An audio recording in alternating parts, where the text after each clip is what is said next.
ബസ്സിലാണ് പോകുന്നത്. ഇത് മാൾട്ട പബ്ലിക് ട്രാൻസ്പോർട്ടാണ്. ഇതിന് ഇതാ ഈ ഒരു കാർഡ് ഉണ്ടെന്നുണ്ടെങ്കിൽ 25 യൂറോ കൊടുത്ത് നമ്മൾ ഈ കാർഡ് എടുത്തിട്ടുണ്ടെങ്കിൽ ലൈഫ് ലോങ് ഈ ബസ്സിലുള്ള യാത്ര ഫ്രീ ആണ്.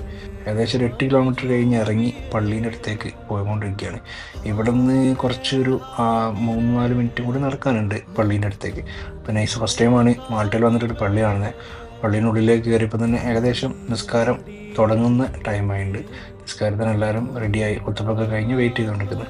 അങ്ങനെ ഞാൻ നിസ്കാരം കഴിഞ്ഞതിന് ശേഷം ഞാൻ പള്ളീൻ്റെ ഉള്ളിലൊക്കെ ഒന്ന് കയറി ഉള്ളിലെ കാഴ്ചകളൊക്കെ ഒന്ന് കണ്ട്.